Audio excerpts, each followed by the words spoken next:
Calvin Reeves crossed into Stanton County, Georgia at 40-7 in the afternoon on a Tuesday in October, driving a 2013 Ford Focus with 112,000 miles on the odometer and a crack running along the lower corner of the passenger side mirror. The car was registered in his name. The insurance was current. The registration had been renewed 10 months earlier. He had not been speeding. He had not run a red light.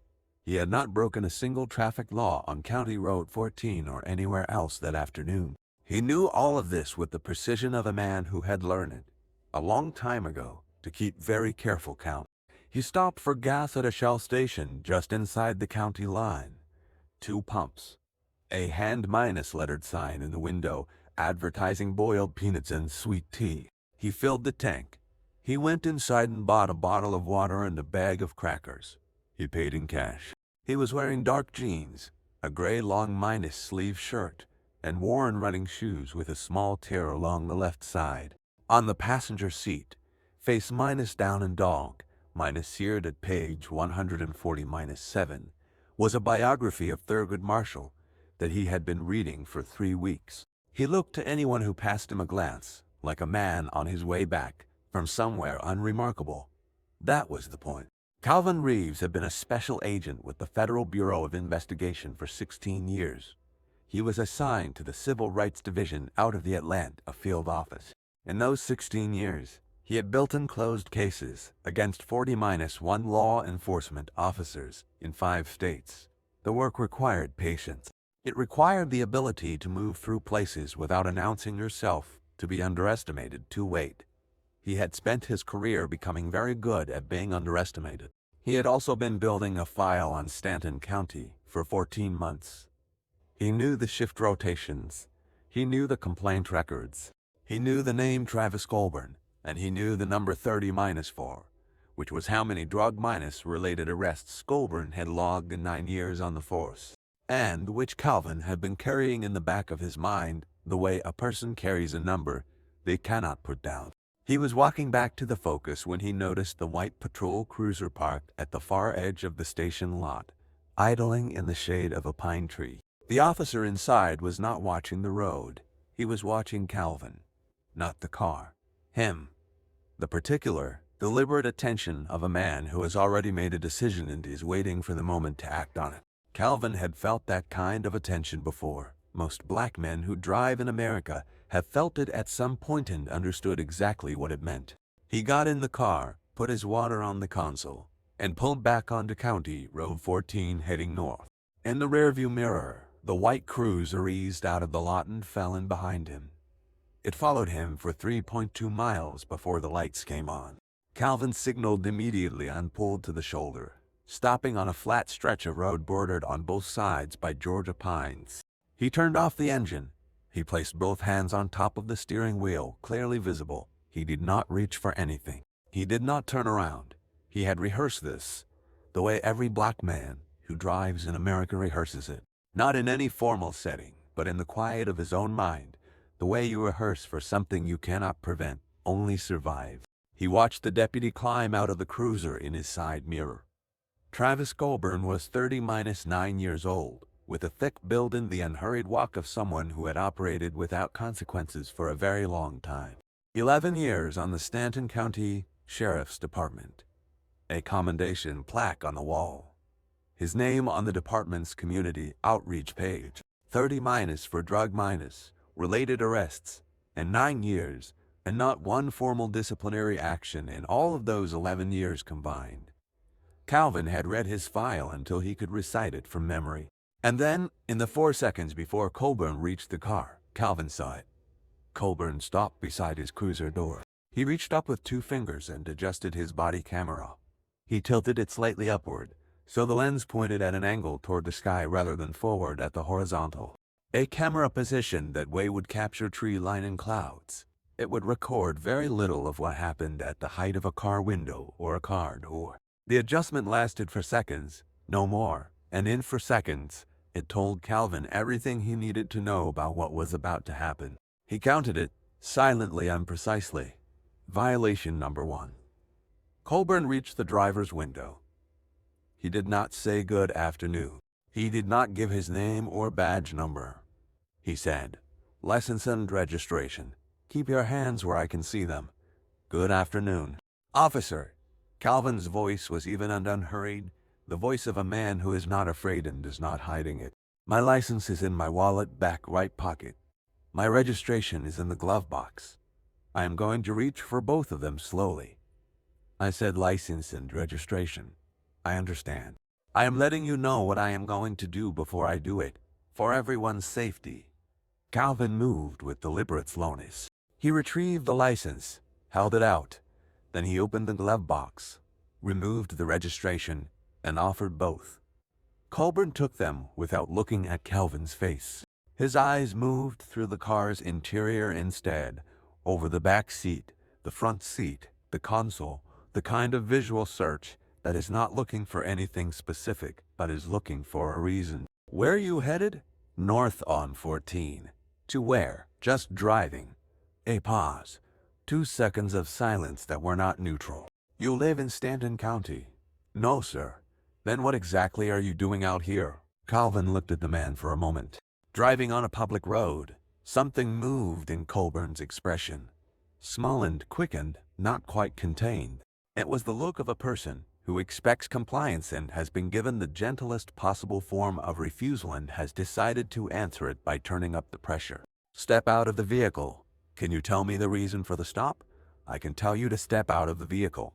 Colburn's hand moved to the door handle. "Step out, right now."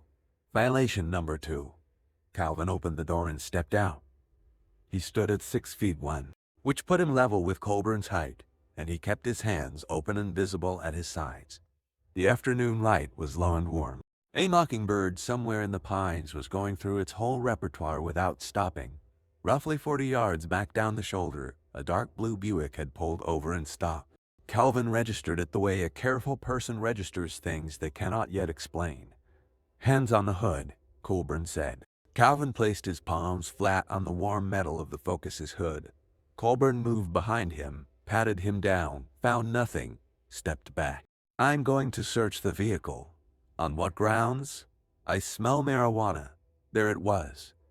30-1 of Colburn's 30- for drug arrests had begun with those exact 4 words. Calvin had read them in police reports and court transcripts and in handwritten complaint forms filed by men and women who had spent years trying to convince someone that what happened to them on this road was not their fault, was not their imagination, and was not an isolated incident. 30-1 times those 4 words had opened a door that had no business being opened.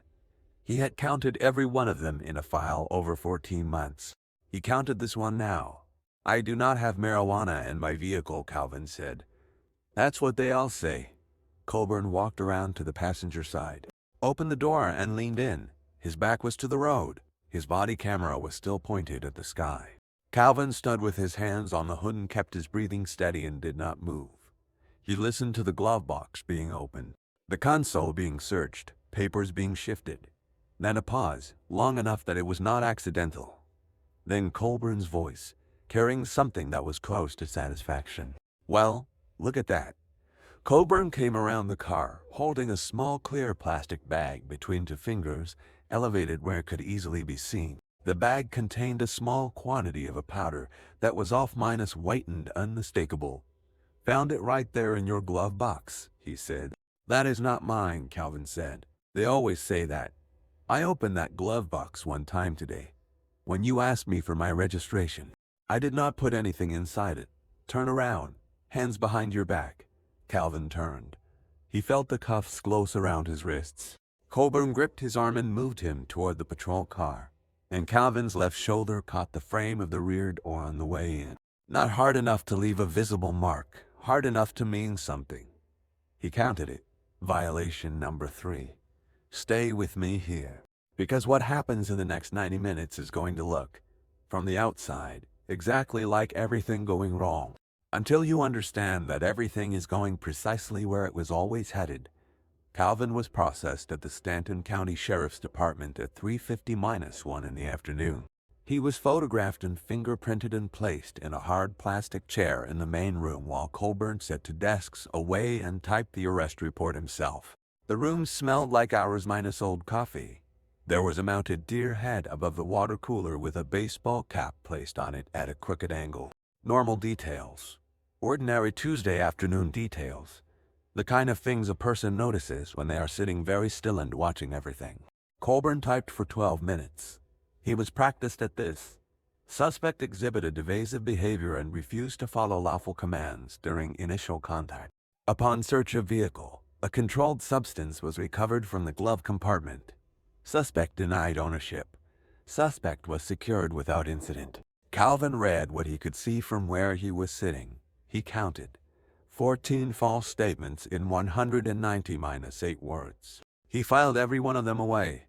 When Colburn stood and walked the printed report to his sergeant's desk, Calvin said quietly, "I would like my phone call." Colburn did not look at him. "In a minute. My right to a phone call is not something I am asking for as a favor. I am requesting it now." The room changed in the way rooms change when people who have been pretending not to listen stop pretending. A deputy at the far desk went very still. Another one near the coffee machine found a reason to refill his cup and not leave. Colburn picked up the wall phone by its cord, carried it to where Calvin was sitting, and dropped it onto the chair beside him. "One call. Make it short." Calvin dialed from memory.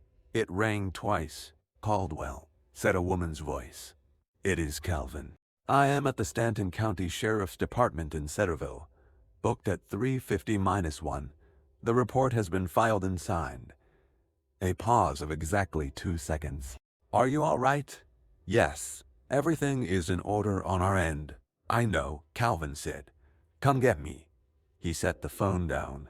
He looked across the room at Travis Colburn, who had turned from his desk and was watching him with an expression that had begun, for the first time in 11 years, to move in the wrong direction. Not alarm yet. Something earlier than alarm. The first small tremor of a man who has spent a long time being certain about things and has just become uncertain. Calvin said nothing. He looked at the man and felt something that was not anger and was not triumph. It was quieter than both. The feeling of a very long process reaching its destination. Supervisory Special Agent Renee Caldwell arrived at the Stanton County Sheriff's Department at 5:17 in the afternoon, 40-6 minutes after Calvin's call. She was 50-1 years old and had 20-3 years in the Bureau. She arrived with for Blackford expeditions, 11 federal agents in plain clothes, and to sealed federal warrants that had been ready and waiting for 6 weeks. She walked through the front door with the unhurried confidence of someone who has already decided the room belongs to them. She presented her credentials to the deputy at the front desk and said, in a voice that reached every corner of the station without effort, "We are here for Calvin Reeves and for all documentation pertaining to his arrest this afternoon and to the 9-year service record of Deputy Travis Colburn." Sheriff Don Kessler came out of his office wearing the confident walk of a man who had managed problems for 14 years and expected to manage this one the same way. He was 50-8 years old. He had signed off on every major personnel decision in this department for over a decade, including the decision to close 18 complaints against one of his deputies without any formal investigation. Caldwell handed him 2 documents. The first was a federal search and seizure warrant covering all arrest records, body camera logs, personnel files, digital communications, and physical evidence associated with Deputy Travis Colburn for the preceding 9 years. The second was a civil rights investigation notice filed under Title 18, United States Code, Section 240-2, Deprivation of Rights under Color of Law. Kessler read the first document. Then he read it again. The confident posture left his body in stages, like air going out of something slowly. "There must be some kind of misunderstanding here." "There is not," Caldwell said. "Travis Colburn has been one of this department's most decorated officers for 11 years. Travis Colburn has made 30- for drug- related arrests in 9 years on County Road 14 and County Road 7, Caldwell said. 30-1 of those arrests began with the same 4 words in the incident report. 80-1% of his traffic stops on those roads in 9 years involved Black or Latino drivers. Stanton County's Black and Latino population is 19%. She paused for exactly 1 second. The man you arrested this afternoon has been our lead case agent on the investigation of this department for the past 14 months. His name is Calvin Reeves. He is a senior special agent with the Civil Rights Division of the Federal Bureau of Investigation, Atlanta Field Office. The room went very still. Travis Colburn was standing near the hallway to the back offices, holding a coffee mug. His face moved through disbelief, then calculation, then the slow, sickening awareness of a man who has walked confidently to the edge of something and looked down and finally understood how far the fall is. Sergeant Phil Brower had appeared in the doorway to the filing corridor. He was 40-6 years old and was the head of the department's internal affairs unit. He was also Sheriff Kessler's brother in law. Every complaint filed against Travis Colburn in 9 years had passed across Brower's desk. 18 of them. Not one had resulted in a formal investigation. Not one had progressed beyond a form letter and a closed file. His hand was 6 inches from the door handle of the room that held 9 years of Colburn's physical case files. Sergeant Brower Caldwell said. She did not raise her voice. "Step away from that door." Brower stepped away. His face was the color of old chalk. Federal agents moved through the Stanton County Sheriff's Department with the practiced efficiency of people who know exactly what they are looking for and exactly where it is. Colburn's desk was cleared. His locker was opened and inventoried. His computer was detached and boxed. Every arrest report, every incident log, every piece of paper with his name on it was placed in labeled evidence boxes and carried out to the vehicles in the parking lot. The commendation plaque came off the wall. It was logged as evidence of departmental culture. Colburn was placed under arrest at 5:40 in the afternoon. He submitted to the handcuffs without resisting. He stood very still and said nothing. He had the hollow, mechanical compliance of a man who is experiencing, for the first time in 11 years, the procedure from the other side. Calvin Reeves was released from the holding cell at 5:30-2. An agent returned his wallet, his phone, and his keys. He walked through the main room of the Stanton County Sheriff's Department in his gray shirt and dark jeans, and the deputies who were still there watched him pass without speaking. Some looked at the floor. One of them, a young deputy near the door who had watched Colburn brush off Calvin's request for a phone call 2 hours earlier, met Calvin's eyes for a moment and held them. Calvin gave him a small nod, then he pushed through the front door and stepped out into the October evening. Caldwell was waiting beside one of the expeditions. The sky was going orange behind the tree line. "Gas station footage is already pulled," she said. "Body camera logs confirm a consistent pattern of upward tilt-on stops involving black drivers going back 3 years. We also have a civilian recording from the roadside." She uploaded it at 4:30-7. "The Buick," Calvin said. "Her name is Nadine Webb. 50-4 years old. Lives in Centerville." She told our investigator her check engine light had come on and she pulled over. She saw the stop unfolding in her rearview mirror and started recording, because she had seen stops like that on that road before and she wanted there to be a record this time. Caldwell paused. "Her video has been shared 340,000 times in the past 90 minutes. It is clear. The body camera adjustment is visible frame by frame." Calvin exhaled slowly. He looked back at the building. Through the window, he could see agents moving through the space, boxing files, removing hard drives. He could see Kessler on the phone, talking fast to someone who was not going to be able to help him. He could see Colburn sitting in a plastic chair in the far corner of the room, in handcuffs, facing a wall, in the exact chair where Calvin had been sitting 3 hours earlier. He did not feel satisfaction. He had learned it, after 16 years of this work, that there was nothing satisfying about the moment when everything came apart. There was only the next thing that needed doing. "How many previous complainants have responded to outreach?" he asked. 17 in the first 2 hours. Our estimate is between 20-5 and 30 by the end of the week." Calvin nodded once. He picked up his bottle of water from where it had been stored with his personal effects. He drank. He looked at the Georgia sky going dark above the pine trees. He had 14 months in one Tuesday afternoon. Now the rest of the work could begin. The federal investigation into the Stanton County Sheriff's Department took 7 weeks. Analysts reviewed every arrest Travis Colburn had made in 9 years. Every stop, every report, every claim, every outcome, every entry, and every log. The resulting documentation filled 260-1 pages and was filed with the federal district court in December.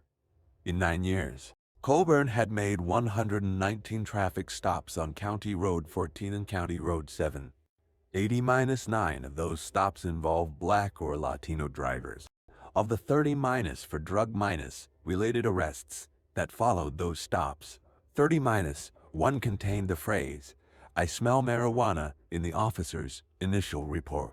In 20-8 of those arrests, no independent witness was present. In 7 cases where independent documentation existed, 5 were dismissed before reaching trial. In the 2 that went forward, both resulted in convictions. Colburn's conviction rate in cases with no independent evidence was 90-2%. In cases where someone else was watching, his record fell completely apart. The federal tip line received 70-3 contacts in its first week. Not all of them produced usable evidence, but 20-6 of them did. Men and women who had filed complaints with the Stanton County Sheriff's Department and received from letters. Men and women who had gone to trial and lost and spent years afterward wondering why the system had looked at them unlooked at the officer and chosen the officer every single time, without hesitation, without question.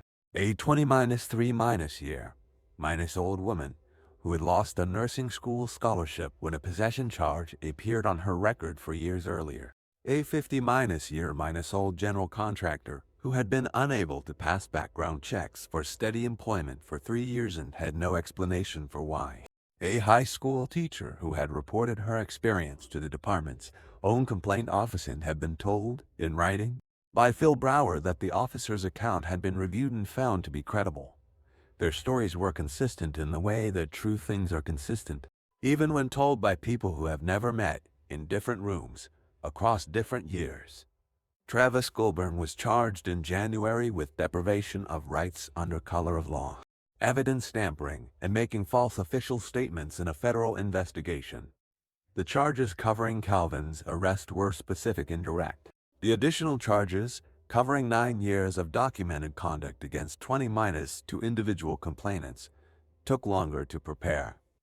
But they were prepared carefully, by people who had been waiting 14 months to get them right. Phil Brower was charged separately with obstruction of a federal investigation. The basis was partly the 18 complaints he had personally closed without action over 9 years, and partly the deletion request he had sent to the department's digital records management system in the 4 minutes between learning that the FBI was present and being told to step away from the filing room door. The request had been time-stamped automatically by the server. It was in the logs. It could not be undone and could not be explained as anything other than what it was. Sheriff Don Kessler resigned 9 days after the warrants were served.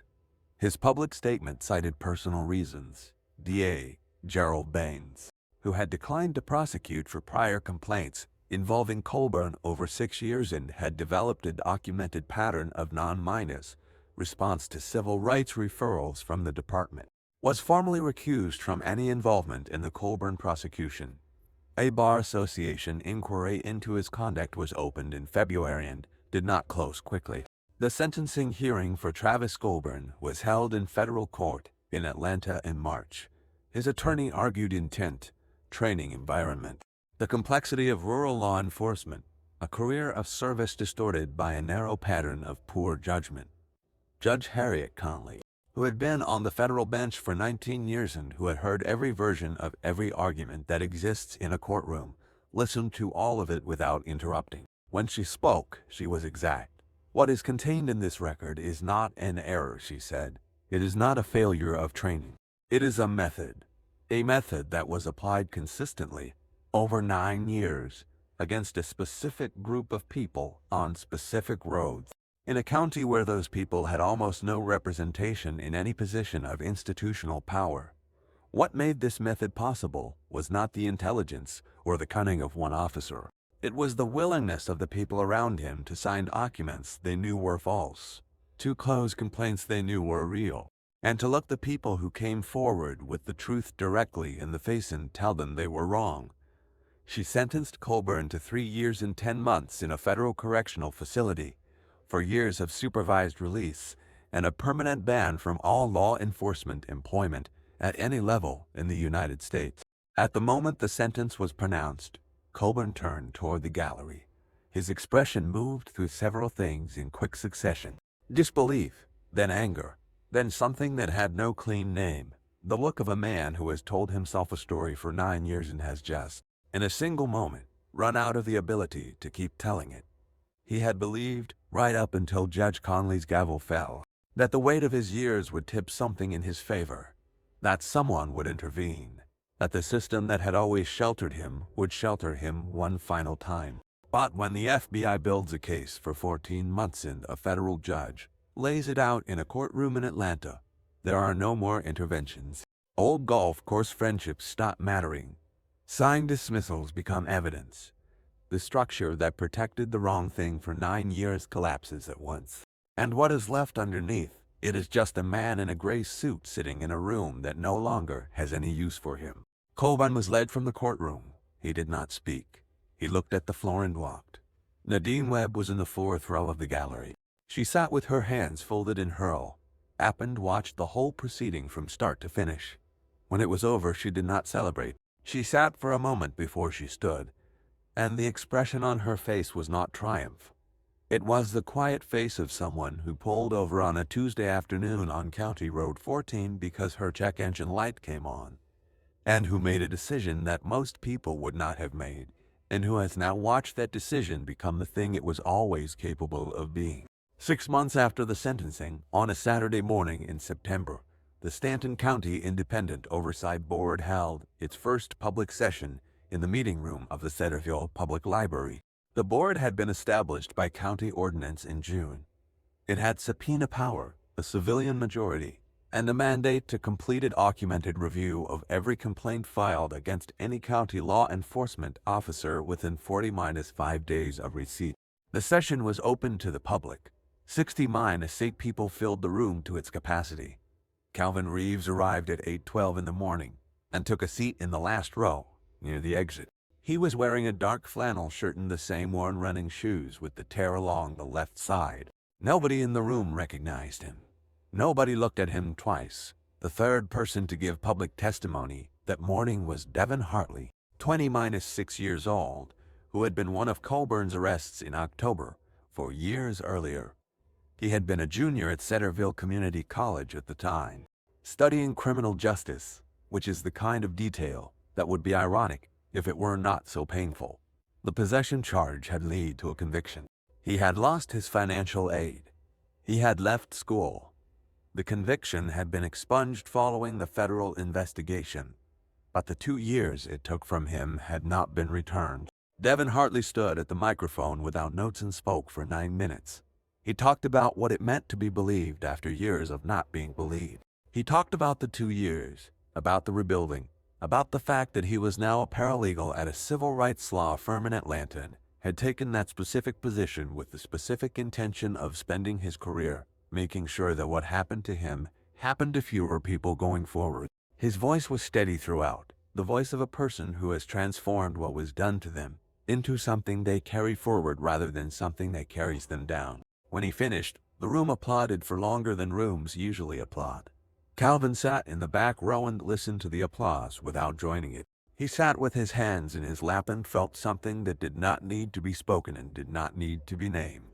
He thought about 14 months and 30 for names in a case file.